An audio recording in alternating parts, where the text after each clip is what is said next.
Bienvenidas y bienvenidos a esta entrevista. Me da mucho honor estar aquí con una persona muy especial, y en esta colaboración entre New News y Voz con Causa traemos una entrevista con el licenciado maestro Carlos Quijano Crisóstomo. ¿Cómo estás?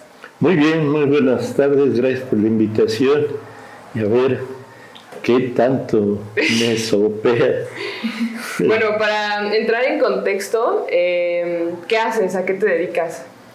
Bueno, mi especialidad es la seguridad pública, la seguridad privada, la seguridad intramuros, todo lo que tenga que ver con seguridad. Entonces, esa es mi especialidad. Tengo una licenciatura en seguridad pública, la de Derecho, pero sobre todo me reforcé con una maestría en Administración y Capital Humano. ¿Cuántos años tienes? 69. ¿Y a qué edad empezaste con esto de la seguridad? Pues yo empecé muy joven, a los 23, 24 años, y de casualidad yo estaba joven trabajando en una empresa de ropa, pero pasó un incidente, me quedé sin trabajo, estaba yo estudiando la carrera de Derecho y ese día nació una hija y me voy al metro y veo ahí se solicitan custodios, acudir a Zarco y Mosqueta arriba del metro Guerrero. Y ya fui, me subí, vi la cola, hice mi examen, pero yo veía que muchos, no, yo para qué, no, ¿qué? Resulta que era custodio, era el nuevo término para cambiar Lecumberri a lo que es ahora reclusorios de la Ciudad de México, y el puesto era de custodio, lo que antes era un monito, un celador, un vigilante C, pero me gustó las materias que daban, ética, lógica, derecho, y pues y eran compatibles con mi carrera que estaba yo en ese momento estudiando. Y pues me metí, pasé mis 6 meses del curso de inducción y se cerró Lecumberri y me tocó recibir a las personas privadas de la libertad hoy, porque antes eran presos, y entonces recibirlos en el reclusorio norte, que fue el primero que se inauguró, y estoy hablando de 1977, cuando se cerró Lecumberri. Y me gustó, y de ahí hemos seguido esa profesión, porque pues ser custodio era la novedad, era algo diferente. Sí, te llamaba la atención cuidar presos, y uy, nanita. Pero pasaron también muchas cosas que a la fecha ahora me sirven a mí en lo que hago, al capacitar, al transmitir experiencias y conocimientos. O sea, yo no soy de un escritorio de haber estudiado y irles a dar un curso, sino yo les llevo experiencias reales y puras. Y hubo un momento en que ya se vació Lecumberri y empezaron a vaciarse las celdas y estancias de Lecumberri, pero teníamos problemas en el reclusorio. Muchos conocieron a los pillos, a los delincuentes, y pues sí, no les gustó el trato, el despectivo de ellos hacia nosotros, cuando el de nosotros era un cambio de imagen. Ya no era cárcel, era reclusorio, ya no era mazmorra, celda, ahora era estancia. Cambiaron los términos, había la oración del hermano interno antes de entrar a trabajar. El trato era más de hermano interno, acompáñame, hermano interno, haz esto, haz aquello. Entonces, pues muchos no aguantaban ese cambio. O sea, ¿era más humano? O sea, trataban de Era más humano, humano. Sí, fue un cambio radical. No se había volteado hacia el sistema penitenciario en muchos años, como hasta ahora, en el 2008-2016, se cambió todo. Entonces, de ahí me quedé, pues viví muchas experiencias, vi buenas, vi malas. Resulta que nos quedamos sin gente como a los 3 meses por las deserciones. y pues yo tenía que pasar lista en un dormitorio en 10, 15 minutos y reportar la población. Y oh, sorpresa, yo era solo, pues ya no tenía compañeros, éramos 4 en el dormitorio. ¿Y la población? Y la población era de 144, 150, eran 4 zonas, 10 estancias en cada una y con un cupo de 6 internos por estancia, 5, 3, según las clasificaciones. Entonces un día le dije al jefe de seguridad, oiga, ya no tenemos gente, que nos apoyen antes de desmontar los otros. Me dice, no se puede. Y volteo y veo a los monitos, a los celadores de Lecumberri, hacinados en un área que se llama locutorios. Digo, pues présteme uno de esos. No, dice. Digo, ¿por qué? Se les olvidó capacitarlos, entonces no te van a ayudar. Okay. No, pues que me enseñen y yo les enseño. Y gracias a eso sí me prestaron a uno, empezamos a hacer el trabajo. Él era el llavero, yo pasaba lista, él abría las celdas y todo. Y aprendí mucho de él, me enseñó a identificar a las personas privadas de la libertad o presos en ese momento. Y me enseñó a... Entonces me gustó, le agarré, parecí cariño, y así estuve muchos años. Obviamente, pues, las experiencias fueron creciendo, conocí a muchos delincuentes de la época, te puedo decir, a los de la Liga 23 de septiembre, al Indio Fernández, que fue preso, el cineasta, a Fausto Cantú Peña, el Dime Café, a Legorreta. Así fui conociendo hasta los que fueron mis jefes en cierto momento, como Durazo, los del Grupo Servo, Caro Quintero. ¿Por qué? Pues porque mi dormitorio era uno de donde estaban los delincuentes de cuello blanco y a un lado estaban los de narcotráfico. Entonces tuve muchas cosas importantes, bonitas, interesantes. Y bueno, pues así fue mi vida como custodio hasta cierto tiempo, que me invitaron a salir, a irme a otras situaciones, y lo hice en el 85, después del temblor, y así brinqué a otras instancias, a migración, a gobernación. ¿Cómo fue ese salto de estar pues trabajando con la seguridad de lleno, con los pillos, como dices, a pasar a esta parte un poco más institucional, al gobierno puro como migración, ¿no? Que ya tiene esta... Bueno, te puedo decir que eran amigos, los que me invitaban sabían de mí, por mis compañeros de la universidad que tenían puestos. Había uno que era el gerente de recursos humanos de Tepepan. Me fui como 6 meses de gerente de recursos humanos de una empacadora de PPPs, Tepepan. Me fui a Reforma Agraria, a entregar tierras, dotación, porque era aventado, como dicen, conocía, no tenía miedos ni temores, y pues sí, anduvimos en eso. Finalmente volví a regresar a reclusorios.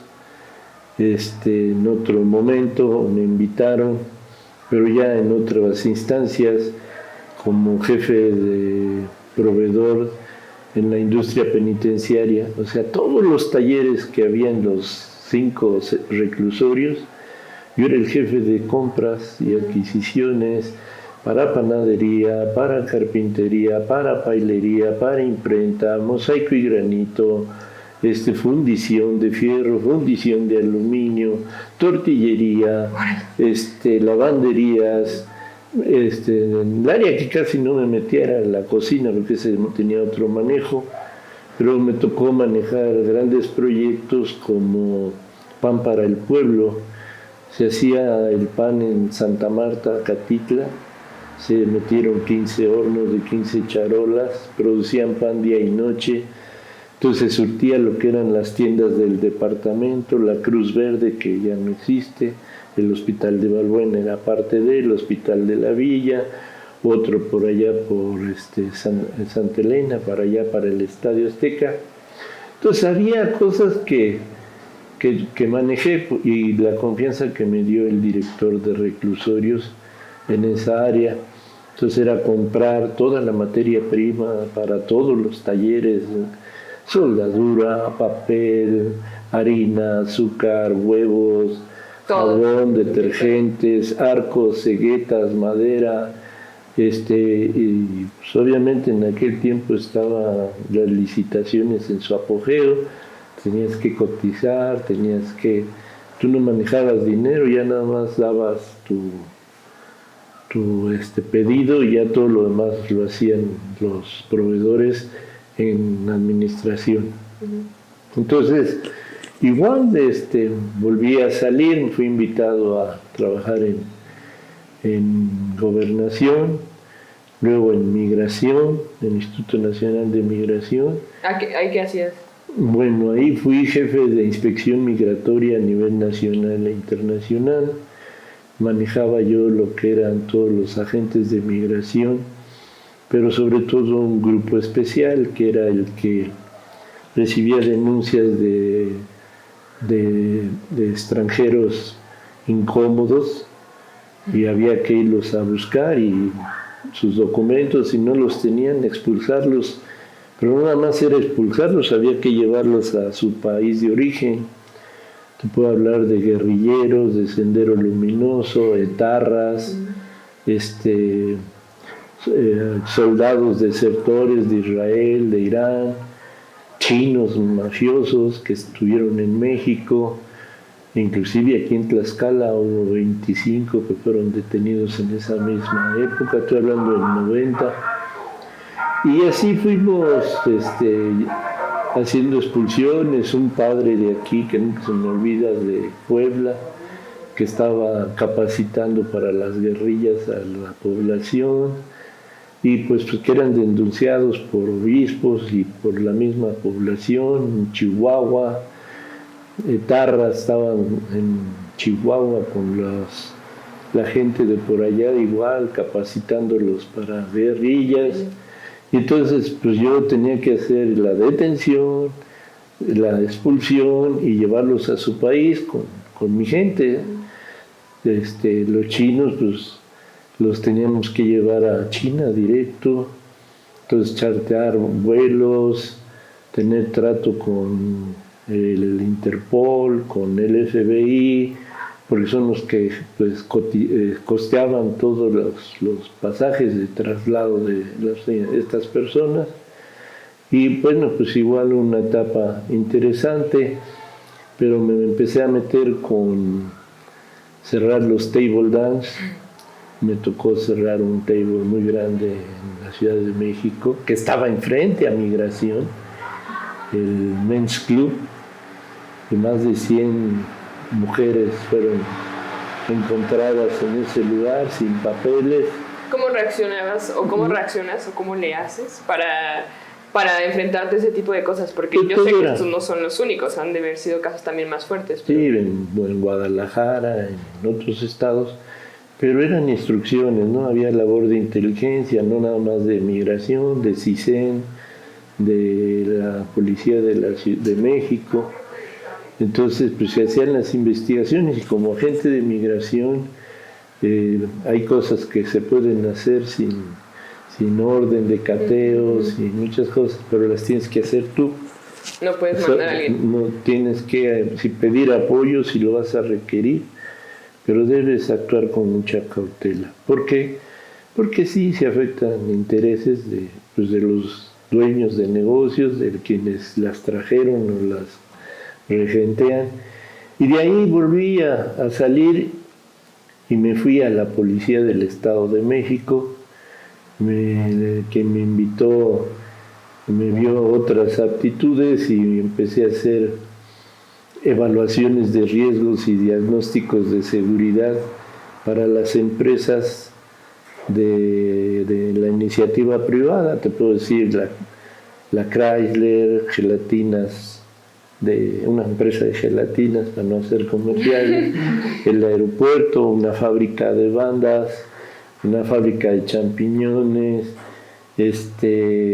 los criaderos donde se cultivan las flores, empresas de alimentos grandes, de ropa, de relojes, de medicamentos, todo lo que es el corredor Lerma, Toluca. Entonces, ¿qué era la evaluación de riesgos y diagnósticos de seguridad?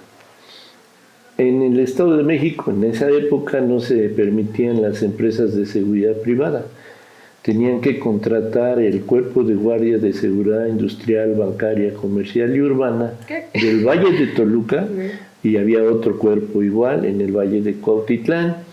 Entonces había que ir a las empresas que decirles, mire, necesita tantos elementos su empresa, todo lo que entra bien, pero para que salga no está bien. Entonces propongo tantos elementos, o apóyeme comprando espejos cóncavos, convexos, porteros electrónicos, puertas corredizas automáticas. Y mi pleito, que siempre fue recursos humanos, ¿no? Que te ponían a cuidar el reloj checador y al final el elemento acababa convencido con las dádivas para checar temprano. Entonces ese era mi trabajo, y luego crear alianzas estratégicas con los proveedores de esos equipos, y así con el que me invitó a ese cuerpo de guardias, excelente, todo bien, pero igual se acabó el encanto, y bueno, fui invitado a venir a Tlaxcala. Me invitaron a apoyar un proyecto, a hacer el cerezo de Apizaco. ¿Ya habías venido a Tlaxcala antes de ese momento? No, había venido a apoyar para un traslado de unos presos a Almoloya de Juárez, peligrosos, pero nunca lo habían hecho. Entonces, como ya traía yo el expertise y conocía al director de prevención, en este caso era el de seguridad pública, me pidió que lo apoyara. Eso dejó huella y me invitaron a hacer el cerezo de Apizaco como jefe de proyecto. Lo acabamos, ha sido el más rápido, el más barato, sigue funcionando a la fecha como lo dejé hace 31 años. Y fui el primer director, me designó la ciudadana gobernadora, director, por el resultado y lo que estaba viendo. Cosas del destino. No me quiero adelantar, pero de ahí acabé de esa etapa, me vuelvo a regresar a México, ¿cómo se llama? A trabajar ya en otras áreas, nada relacionado con seguridad, hasta que me contrataron para llevar la seguridad de un evento internacional que era de etnólogos, un evento mundial, y manejara la seguridad, pero había poco presupuesto y todo, y les gustó mi trabajo, me pagaron casi el triple y hasta me dieron 8 días de vacaciones en un centro vacacional con todo, y mi gente y mi familia, estabas tú ahí. Y entonces la pasamos muy bien, y de ahí me catapultaron para un evento que fue la liquidación de talleres gráficos de la Ciudad de México, y obviamente pues para infiltrarme entré como jefe de seguridad, jefe de mantenimiento, y se logró el objetivo, se liquidó, era una cooperativa, Talleres Gráficos de México, ahora son Talleres Gráficos de la Nación, y igual regreso a Gobernación, trabajando cosas en CISEN y otra vez algo de migración, pero así estuve, y me regreso a reclusorios, pero ya regresé igual, ya no como custodio, ya no como en el área de adquisiciones de insumos, sino ya entré como coordinador jurídico de la Dirección de Seguridad de los 14 centros penitenciarios que hay actualmente en la Ciudad de México. Y perdón, me adelanté. Sí, Me adelanté de 6 años. Salgo de gobernación y me vengo... O sea, fuiste a Pisaco, hicieron el Cerezo, regresas a Migración y luego regresas a Tlaxcala. Regreso a Tlaxcala invitado para ser el subdirector de Seguridad Pública del Estado, del 99 al 2005. Entonces estuve, el segundo año fui ya director de seguridad y mi director subió de subsecretario, se creó la subsecretaría, subió de rango, era una dirección, y estuve 6 años como director de seguridad pública en el Estado. ¿Cómo fue esa transición de pasar a cuidar a los presos o a las personas más peligrosas del Estado a cuidar a policías y dirigirlos? Eso es lo interesante, o sea, de alguna manera no es lo mismo atraparlos y mandarlos guardar, que ya guardados cuidarlos. Claro. Entonces eso sabían que quién era yo, me sirvió de mucho, y me ufano en decirlo, conservar 6 años como primer lugar, de a de veras, primer lugar en seguridad a nivel nacional, Tlaxcala, lo obtuvo ese gobierno del 99 al 2005, Tlaxcala, y hasta que me relevaron. ¿Qué fue, o cómo fue ese proceso? O sea, de recibir la secretaría así, o sea, a todos los policías, hasta el momento en el que saliste de tu cargo. Mira, fue una cosa muy importante. Al fin ya traía yo la escuela de la Policía del Estado de México, lo de reclusorios. Antes de ser custodio también tuve un año de policía bancario. Entonces ya traía yo el expertise. Creamos la policía turística, creamos la policía de la Malinche, había delegaciones, instalaciones, equipamiento. Un día nos quisieron vender un helicóptero, le digo, no, si no tenemos capacidad abajo, ¿para qué quiero arriba? ¿Cómo reacciono? Decidí mejor patrullas. Entonces, fue un cambio, sí, pero estaba yo muy metido en la radio, yo daba tips de seguridad todos los días, tenía mis fans, tenía peticiones de que siguieran aún después. Era muy puntual, nunca andando fuera, no era donde anduviera, me conectaban. El servicio era muy bueno. Y sobre todo me apoyé mucho en la población. O sea, la población yo sí la tomaba en cuenta. Yo, dígame qué tiene. Es que están robando aquí. A ver, vamos a ver. Que vaya el comandante y atienda la queja. No, jefe, pues es que no hay luz. No, jefe, pues es que hay lotes baldíos.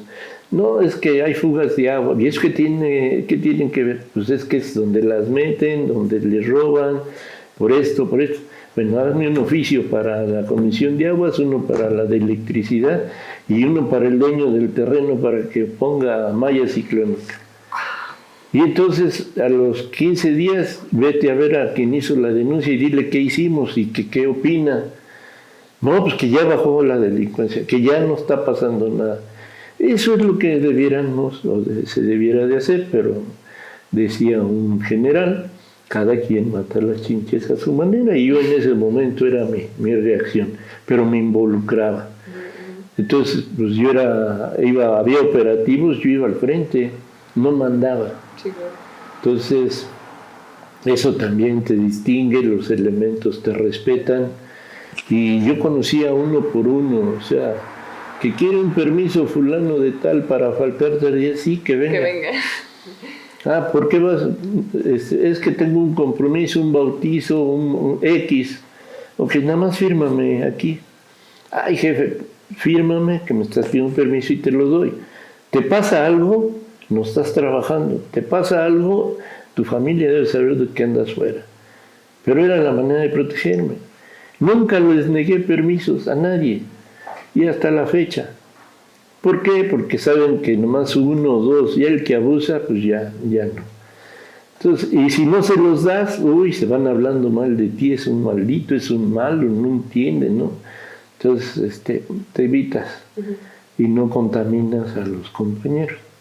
Bueno, en ese tenor era la situación con ellos, con la ciudadanía, había presencia, vialidad, agentes de tránsito, pues todos operaban perfectamente, ¿no? Entonces, ese fue el boom por haber estado en primer lugar. Y bueno, siguiendo el asunto, me voy de Tlaxcala en el 2005, me quise independizar, ya retirarme, pero no pude, puse un negocio, pero me llamaron. ¿De qué era tu negocio? De donas, hacer pan, hacer donas. Unas donas, bueno, riquísimas, mejor que Crispy Donas o Donkey Donas. Pero total, me invitan, estaban los problemas en Nuevo León y querían que fuera a Topo Chico como jefe de seguridad. Ya me había yo despedido de ustedes, mi maleta ya la tenía hecho, mi boleto de avión. Y justo cuando voy saliendo de la casa solito, suena el teléfono y me hablan de la Ciudad de México para decirme: Charlie, ya estás dado de alta, vente para acá como asesor de la subsecretaria de Sistema Penitenciario de la Ciudad de México. Uy. Y que no, pues todavía toma tu tiempo y ve qué papeles te faltan. Y no, pues al otro día llevé todo y ya estaba yo adentro. Se fue, duró un mes, 2 meses, y entonces, ¿no te quieres ir? Pues a seguridad.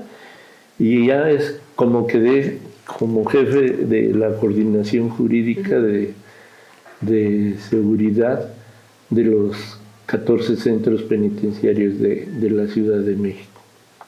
Entonces, una satisfacción, estoy hablando ya del 2011 al 19, y luego ya del 19 me fui a la Secretaría de Seguridad, que es la nueva, con el secretario Durazo, y me toca el cambio con la licenciada Gisela, la que está ahorita, y todavía estuve 15 días. A ella yo le había renunciado para irme a la Secretaría cuando estaba en el gobierno de la Ciudad de México, y ahí está el destino, ¿no?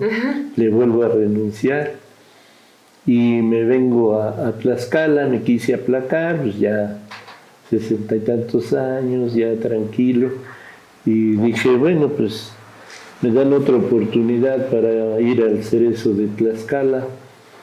Y bueno, igual cumplí hasta hace 2 meses. ¿Cómo fue reencontrarte ahora sí en los Cerezos y ahora sí en Tlaxcala?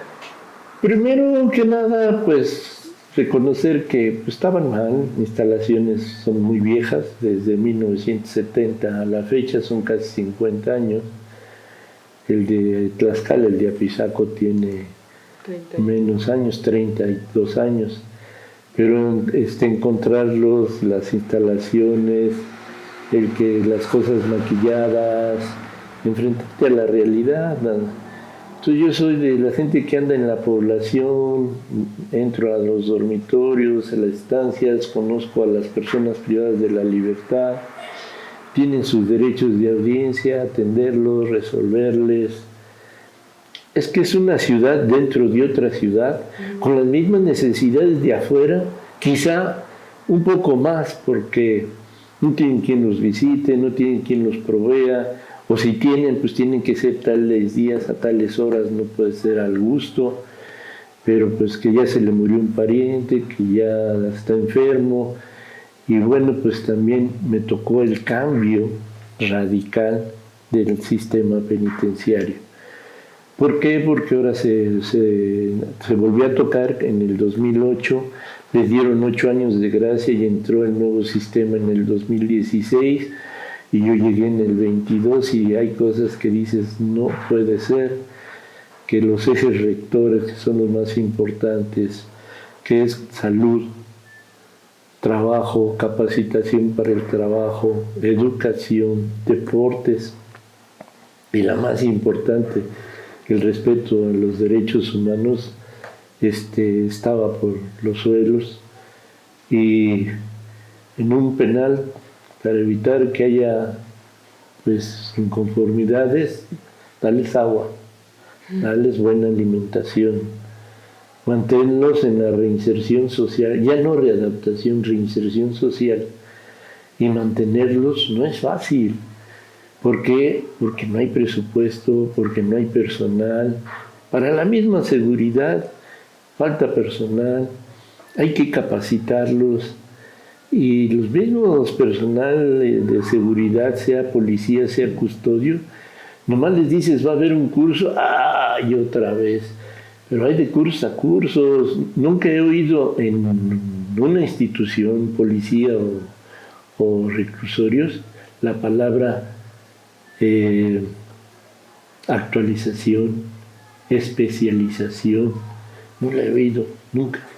Entonces dicen, va a haber cursos, se les va a capacitar. Ya lo tomé, ya me lo sé. Entonces esa es la situación que se da. Y bueno, pues rehabilitar, instalaciones, estancias. Afortunadamente aquí, la ciudadana gobernadora, como gobernadora, ha sido la primera gobernadora que ha entrado a la población, a un centro penitenciario, con la confianza de la seguridad de su persona y de quienes la acompañan. Y lograr eso no es fácil,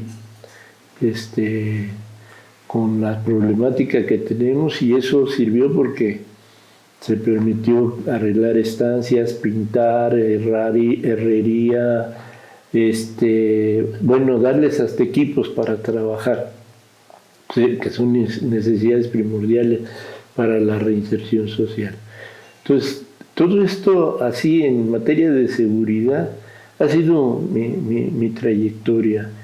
¿Qué me ha ayudado? Bueno, pues primero la abogacía, segundo la licenciatura en seguridad pública y tercero la maestría en administración y capital humano, que no es nada más el área mía de seguridad o administrativa o los técnicos, sino también son los PPLs, las personas privadas de la libertad, ¿sí? Que cómo identificarlos, cómo manejarlos en grupo, cómo bajarles información a todos ellos, a todos los que acabo de mencionar.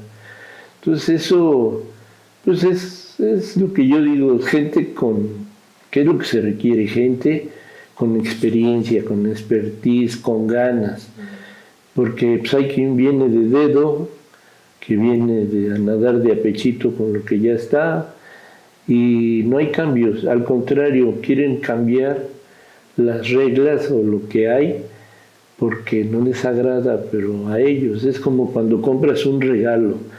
Si compras un regalo a tu gusto, a tu modo, al que se lo vas a dar no le va a gustar. Nunca piensas en comprar un regalo para al que se lo vas a dar. Siquiera te tomaste el atrevimiento de decirle qué te gusta. Entonces aquí pues, es de detección de necesidades, te digo, son las mismas necesidades y quizá más grandes adentro que afuera. ¿Sí? ¿Por qué? Porque nada más pueden tener unos tenis, unos zapatos y unas botas o zapatos de uso para chanclear, para trabajar, igual la ropa, Pero dime chance, entrar con gorro, tengo frío, y tú sabes que tu carencia es que no tiene un colchón, y si le das la autorización, pudiera ser, pero además no lo haces por mutuo propio, lo sometes a comité y les haces ver, o él hace ver al comité las razones. Entonces no es a mi contentillo, o sea, no se rige un director solo en ningún penal, no debiera dirigirse a lo que dice el director. Hay un comité que debe sesionar para atender este tipo de asuntos. Y más si hay sanciones y si cometieron una falta. Todo eso lo hace un comité, no lo hace un director. Igual de las quejas que tenemos hacia los directivos, pues que nuestros jefes que entró droga, que entró esto. Sí, cualquier penal que usted vaya, entra. Cualquier penal que usted vaya, así sea el de máxima seguridad, entra. Se las ingenian, le meten maña y las vamos descubriendo y vamos actuando, vamos descubriendo y vamos actuando. ¿Te sabes alguna anécdota así donde hayan metido alguna cosa en alguno de los penales que te hayas quedado sorprendido como cómo lo metieron? No, no es tanto así, ya me tocó vivir cómo quisieron meter un pastel con granadas, me tocó ver cómo quisieron meter un bebé recién nacido para una misa satánica, de días, no siquiera de meses, me tocó ver situaciones de cinismo, de querer meter armas, querer meter balas, y sorpresas que una compañera custodia no sepa cómo es un condón vaginal, el tamaño, las dimensiones y lo que puede pasar. El por no hacer bien su trabajo, pues nos ganan. No revisaron una axila porque la señora viene bien maloliente y pues por no revisar, ¿no? Yo siempre les he dicho a mi personal, si algo pasa aquí adentro, es porque alguien de la aduana, de personas o de vehículos, no hizo bien su trabajo. Y son ustedes los responsables si hay un lesionado de parte del personal de custodia, son ustedes los responsables. Por no revisar. Entonces, pero si no tienes contacto con tus elementos, con tu personal, pues no lo saben, no se dan por aludidos, y si te pegan una vez, lo vuelven a pegar. O sea, a veces no son las familias quienes meten las cosas, puede ser un abogado, puede ser un mismo trabajador del área técnica que le hizo un favor a alguien, puede ser un custodio, ¿sí? Por unos centavos, igual, así como siempre hemos dicho, pues están mal pagados, buscan sacar raja de donde se pueda. Yo nunca me voy a olvidar que en mis primeros días de custodio, tenía yo 8 días, ¿sí? Y de repente veo un compañero con un par de pollos. Digo, ay, vas a invitar. No, dice, ya están vendidos. O sea, era para vendérselos a un interno. ¿Y en cuánto se los das? 100 pesos, valían 20 pesos. Entonces te digo, saben que son necesidades, saben que son gustos. Y si tus mismos compañeros no te revisan, pues también son culpables, están involucrados. Entonces, pero ahora ya saben que el saber, el ver y no denunciar también te vuelve implicado, ¿no? Entonces, todo esto es pues, porque no les hablas, creen que no sabes. Es nuevo el director, quién sabe de dónde viene, no sabe. Pero me he parado y los he agarrado, ¿qué óvole? No, jefe, pero no hay vuelta para atrás. El que avisa, es mi frase, el que avisa no es traidor. Entonces yo avisé y con la pena. Después de todo este caminar, de todo este proceso de pasar por distintas partes en cuanto a la seguridad, actualmente, ¿cómo ves la seguridad pública en Tlaxcala? Mira, es malo hablar y escupir para arriba. Cada jefe, cada autoridad tiene sus modos, trae su manera de trabajar. A mí me sorprenden cuando vienen de fuera, que no son de aquí, porque no puedes hacer ni siquiera un diagnóstico leyendo la prensa del Estado, ¿no? Necesitas saber tu estado de fuerza, tu parque vehicular, cuánto armamento tienes, cómo está distribuido el personal, cuáles son las funciones reales de un policía, y que sepas cómo llevar estadísticas, cómo hacer un mapeo delincuencial, cómo hacer operativos efectivos de tiro derecho y no permitir que algo que pasa una vez siga pasando, que aquí en una calle se pierdan los vehículos y ya sabemos que hay ni estaciones, porque lo sabemos de años y no se hace nada. Como no son de aquí, no conocen las costumbres, usos y costumbres, la población. No quiero ahondar en eso, pero son faltas de conocimiento del Estado, ¿sí? Me han dicho, no, es que viene, es de la Policía Federal. Peor aún, conoce sí a nivel federal, leyes federales, pero no conoce las leyes locales, cuántas son, cuáles están, qué existe.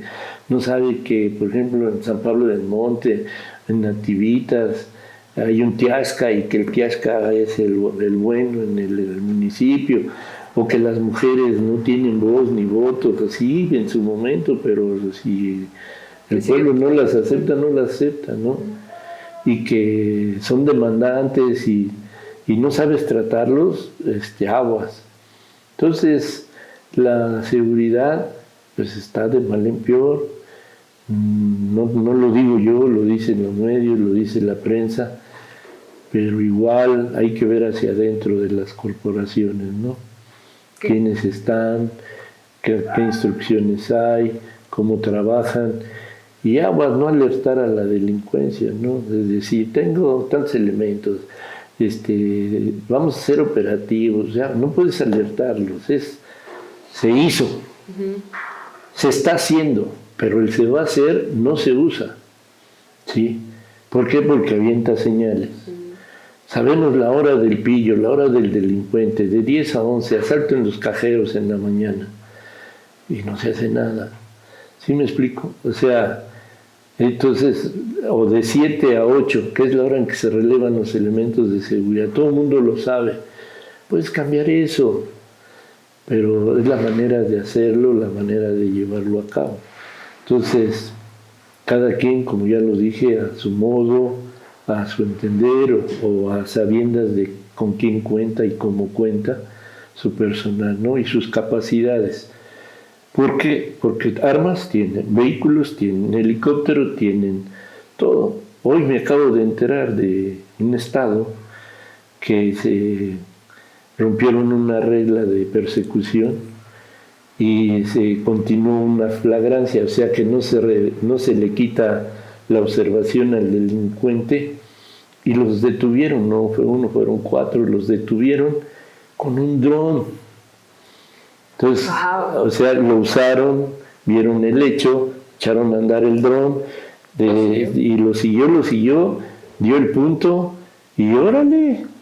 O sea, la tecnología, si la tenemos, úsenla. ¿Sí? La tecnología no son nada más las cámaras, no nada más son los sensores. Hay otras, el mismo internet te puede ayudar para hacer programas de trabajo. Pero bueno, pues ese es el expertise que debes de traer como policía. Policía pues ha sido vilipendiado, ha sido sobajado, algo que la ciudadanía ya no le tiene confianza. Y hay que rescatar eso. ¿Sí? Pero ¿cómo? Si tú te convences a los demás, pero si no te convences, si no te dan, si pides y no te dan, o dicen que ya te dieron y no te han dado nada, o como los equipos, los uniformes, que tú los compres, que tú le eches la gasolina a tu patrulla, que tú pagues el mantenimiento de tu patrulla, que te compres tus cosas, tus fornituras, no las regalan, son caras, ¿sí? Y entonces pues llega un momento en que el policía dice, vieja, voy a sacar para el chivo porque no me lo gasté en el uniforme y no tengo. Entonces empiezan a romper las reglas. También eso cuenta, no nada más son los mandos, también los mismos elementos que no ven reacción de sus mandos. ¿Crees que la base para poder cambiar la percepción que tenemos como sociedad hacia los policías es la educación? Mira, es la educación y meterles lo que es la ética. Así, aunque suene ríspido, feo, meterles lo que es ética. ¿Sí? Yo por eso digo, no nada más es tenerlos, es que capacitarlos. Cuando se tiene ética, la mentalidad cambia. Yo te pongo un ejemplo. Cuando yo salgo de mi casa para ir a trabajar, ¿a quién voy a cuidar? Si soy policía, a 1 millón de habitantes. Si soy director de un penal, a la población que tengo. ¿Sí? ¿Y quién cuida de mi familia, de mi casa? Es un policía. Y si yo te pregunto, ¿qué opinas de los? Ay, son bien malos, ay, no me pelan, ay, te quejas. Pero cuando tengas el problema, que ojalá no lo tengas, ¿a quién vas a recurrir? A un policía. Y ahora, peor que por ley, el policía se vuelve primer respondiente, auxiliar del Ministerio Público, para integrar una carpeta de investigación. Un primer respondiente es una nueva función que tiene inherente a sus funciones y es el que llega, debe saber la hora, el día, el clima, cuánto sabía, qué sucedió, si hay evidencias, porque sin evidencias no hay caso, para crear indicios, detenciones, entrevistas, traslados, lecturas de derechos. Total que detienen y llegan a la agencia del Ministerio Público y el MP, que es su jefe, al primer respondiente, le leíste sus derechos, híjole, ya lo certificaste, híjole, no lo golpeaste, híjole, es tu primer enemigo. Y entonces llegan los abogados de ese detenido y no buscan la libertad por el delito que cometieron, sino por la no lectura de derechos, por haberlo... Porque el policía no hizo su trabajo. Así es, entonces es una detención ilegal. Entonces, no creen que nomás es llegar y agarrar y... Si lo golpeaste, decirle por qué lo golpeaste, me escupió, me pateó, me pegó, y me pegó, y yo le pegué por esto y esto. Y ya hay manera de hacerlo. Pero si el policía no está capacitado como primer respondiente, que es una obligación, no necesita tener una constancia de que ya fue capacitado. La ley le dice en la Constitución, primer respondiente es el primer servidor público con funciones de seguridad pública que llega al lugar de los hechos o al lugar de intervención. Lugar de intervención puede ser de los hechos o del hallazgo. Y no le dice que tiene que capacitarse, no dice, entonces tiene que ser capacitado. Entonces, son reglas. Entonces, un policía tiene mucho que hacer, muchachos. Es ingeniero, es abogado, es psicólogo, o sea, tiene muchas cosas que hacer. Ahorita con toda esta revolución feminista que se está dando, con todo este cambio de encontrarte con una hija feminista, con una sociedad feminista, con una sociedad en la que busca justo la seguridad, pero también con esta perspectiva de género, ¿cómo crees que se debería de abordar también este tema hacia los policías? Mira, ya está abordado por la Comisión Nacional de Derechos Humanos, está abordado por la Conferencia Nacional de Seguridad Pública, se han hecho cursos de derechos humanos, yo lo tomé apenas en enero, es un diplomado sobre derechos humanos por equidad de género. Pero está dirigido sobre todo a los policías que se dedican a detenciones, ¿no? También pueden ser los policías de investigación como los policías estatales o municipales cuando detienen a una mujer.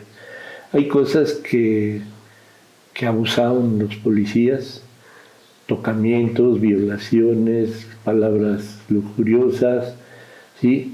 O falta de atención, ¿no? Oiga, policía, ando en mis días. Te ríen, se burlan, ¿sí? No hay quien les provea una toalla sanitaria. Y eso, en este curso se vio que los derechos humanos hay que tener mucho cuidado cuando se detiene a mujeres, que ojalá y sean mujeres policías quien las trasladen, las atiendan, les den su lugar, ¿sí? Para no violentar sus derechos humanos, por equidad de género. Entonces ahora con los nuevos juzgados que hay para violencia de género y todo eso, pues ya no son hombres los ministerios públicos, los trabajadores sociales, los médicos, todos son del mismo sexo. Yo tengo una experiencia muy grande porque hace como 2 años di una conferencia sobre una ciudad segura y entre las preguntas y la rafagueada que me aventaron, acabé con una conclusión, que la seguridad pública está hecha para hombres, para vigilar hombres, pero no para mujeres. Que las cárceles están hechas para hombres, pero no para mujeres. ¿Por qué te lo digo, hija? Porque hay, la mujer se queda en la casa. La mujer sale a dejar a la escuela, a recogerlos, al mercado, a llevarlos a actividades deportivas o irlos a recoger otra vez, ir a comprar el mandado, X de compras, de shopping, lo que tú quieras, ¿sí? Pero es la que más se expone en la ciudad, en la calle, ¿sí? El hombre sale a su trabajo, de su trabajo a su casa, llega, cansado, ¿sí? Que sí sufre asalto, robo, sí, pero a quien más le pega es a las mujeres, y más con los hombres que están en esos horarios de ellas, ¿no? De traslado, si es en la combi, si, aún en su vehículo particular. Entonces, las ciudades las están marcando que policía rosa, la policía debe ser general, para todos, no para uno. Pero sí que piensen un poco más en las mujeres. Esa es mi teoría, esa es mi visión. Digo, a raíz de hacer un proyecto para una ciudad segura. Entonces, los cambios hay que aceptarlos, hay que hacerlo. Así se marca, esa es la pauta que sigue. La mujer se está empoderando, la mujer necesita, nos lo grita, nos lo dice, nos lo demuestra. Y no puede decir, no es que ya no hay, ya no existe, ¿no? Y pasa, hasta el mismo día pasan las cosas, o al día siguiente. Desapariciones, las mujeres aguantan mucho, no van al Ministerio Público por tocamiento, y si hacen sus denuncias, se tardan. Entonces hay cosas muy difíciles que la ciudadanía y quien está del otro lado como autoridad, pues debiera de ver. Pero es mi humilde opinión, como dije al principio, cada quien ve las cosas de diferente forma. ¿Cuál es tu visión para la seguridad de Tlaxcala, de manera general, con todo lo que estás haciendo después de dejar el Cerezo? Pues ahorita estoy viendo unos proyectos. La idea es que la seguridad se maneje de otra forma. Yo soy, pero así cansado de decirlo, es trabajar en las colonias, comunidades, municipios o a nivel estado, trabajar con la ciudadanía, ir a atender las quejas de a de veras y darle seguimiento de a de veras. Ellos mismos nos pueden evaluar. ¿Qué buscamos con eso también? Recuperar imagen, credibilidad, ¿sí? O sea, ser policía, bueno, no somos ni sujetos de crédito. ¿Por qué eres policía? ¿Por qué eres custodio? Estamos tachados, ¿sí? Pero la ciudadanía ojalá entendiera que ser policía no es fácil. No es fácil enfrentarte a un delincuente si ni es de tu familia, ni lo conoces, a ti no te robó, le robó a otro y tú lo estás defendiendo, ¿sí? Y ya no te digo de armamentos, ya no te digo nada más el traer el uniforme parece el traje de Superman. Entonces, pues hay que empoderarlos también, hacérselo creer, y creer en ellos y confiar en ellos. Que hay malos, como en todos lados, ¿sí? Pero el trabajo policial tiene que ser digno, tiene que ser dignificado, ¿sí? Bien pagado, ¿sí? Porque también hay cosas que dices no puede ser, que por X o Y gana más un policía ahora privado que un policía normal. Tlaxcala ahorita está en el 28 lugar, y no lo digo yo, lo acaba de decir el secretario de Gobernación, que estamos en el 28-29 lugar de los policías más mal pagados a nivel nacional. Y lo acaba de decir, ni siquiera es un invento. Entonces, nadie voltea atrás. En el sistema penitenciario hay otras carencias, pero pues no puedo hablar porque pues acabo de salir y no se vale, te decía yo, escupir para arriba, pero de que hay disposición, sí la hay, de que hay ganas, sí las hay, y ojalá y se logre el objetivo. Criticar a veces es fácil, pero cuando se tiene conocimiento de causas, pues depende con quién lo hagas y cómo lo hagas. ¿Qué mensaje le darías a las personas, a los jóvenes que nos están viendo y nos están escuchando, que estén interesados en seguir la carrera del ámbito en seguridad, que quieran incursionar en esta profesión? Pues ahorita hay una gran controversia en entrar a seguridad. Hay seguridad municipal, seguridad estatal y seguridad federal. Seguridad federal es lo que conocemos ahorita como la Guardia Nacional.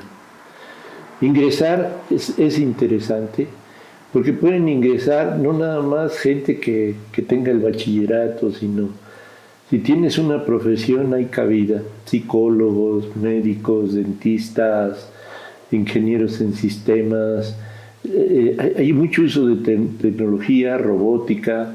Te decía ahorita del comentario de este amigo de que usa drones y ya me platicó la historia, cuántos años lleva, a qué programas ha ido, que sí le han invertido en el Estado y con una que logres ya lograste más y obviamente que los pillos no lo saben, que ya hay eso allá en tal estado. Entonces son cosas, y aquí igual.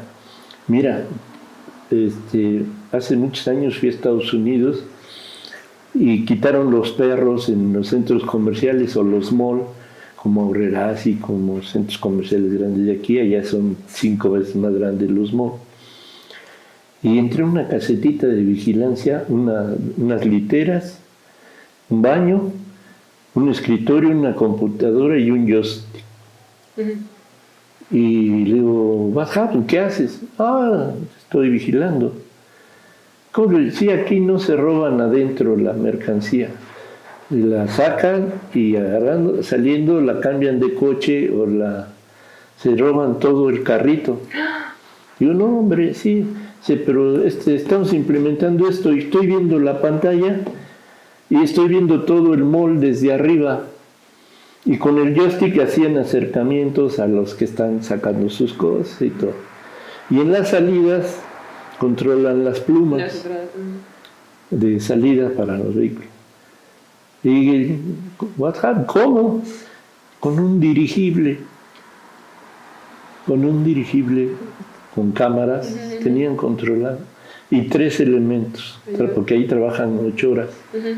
Ahí sí trabajan 8 horas. Entonces dices, híjole, te estoy hablando de hace más de 20 años. Entonces no había mucha inversión y había seguridad. Entonces aquí igual tenemos equipos ahora, acaban de estrenar equipos. Por eso la invitación a los jóvenes, no le teman. Ya es una carrera, ya es una profesión ser policía. Ya no es como antes, estar feo, grandote y punchado y con mal carácter para ser policía. Ahora ya hay policías de carrera, hay inteligencia, hay analistas, hay elaboración pero de veras, que tengan la intención y tengan las ganas. Entonces, igual en un sistema penitenciario vienen cambios que ya están usando en otros países para controlar los penales y son propuestas de la ONU y que casi el custodio tiene que volverse amigo de las personas privadas de la libertad, pero para tener el pulso de lo que pasa allá adentro, enfermos, drogadictos o adictos, fugas, riñas, para prevenir todo eso. No es nada más irse a sentar y a ver qué pasa, ¿no? Y a ver cómo reacciono. Entonces son muchas cosas que hay que tener en cuenta, que la gente que llegue o que sea, que tenga más conocimiento, más expertise, más experiencia. Yo tengo 43, 47 años de experiencia. Me tocó el cambio de Lecumberri, ¿sí? 1976. Entonces, te estoy hablando de 47 años de experiencia. Me tocó estar en los reclusorios y en los diferentes niveles, diferentes trincheras, diferentes visiones, pero todas bien, afortunadamente.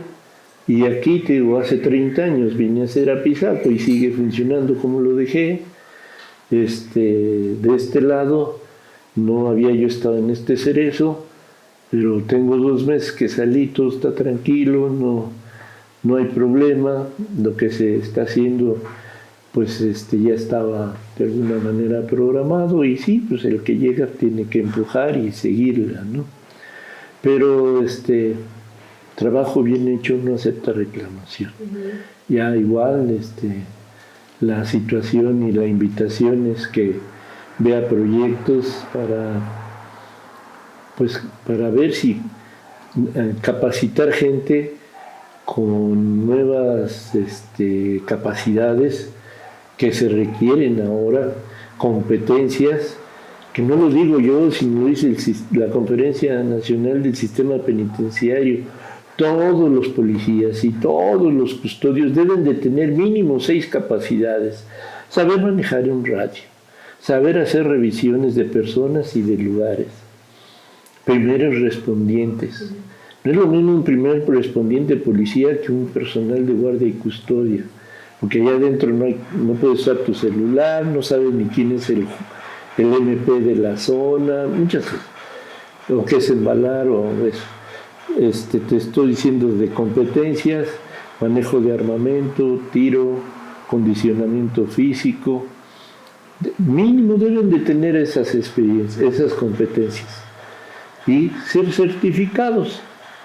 Entonces, estoy de este lado de a ver si me dedico a la certificación, porque ustedes comen, yo también, entonces algo tengo que hacer. Pero es algo que he hecho toda mi vida, en las 2 trincheras he estado y lo he manejado bien. Entonces yo tengo confianza de que las cosas pues mejoren. Nada para atrás, no voltear para atrás, creo que es lo peor que pudiéramos hacer. ¿Algo más que quieras agregar antes de despedirnos? Pues sobre todo agradecer la paciencia, el que te enteres de qué es lo que he hecho en muchos años, sin tocar el área educativa, sin tocar otras cosas, pero que nada más relacionado al área de seguridad, porque es algo que traes aquí, pero que no lo puedes andar comentando en ciertos momentos, porque hay privacidad, confidencialidad, que los pillines aprovecharían. Y aquí hacerlo y decirlo como lo siento, sin dar pie a malas artes de las gentes del otro lado, porque me preocupa cuando hay despidos de personal que no tengan un plan B cuando los dan de baja. Te dan de baja por edad, por el peso, por enfermedades, pero te ofrecen muy poco y no te dan otra oportunidad en otra área, un plan B.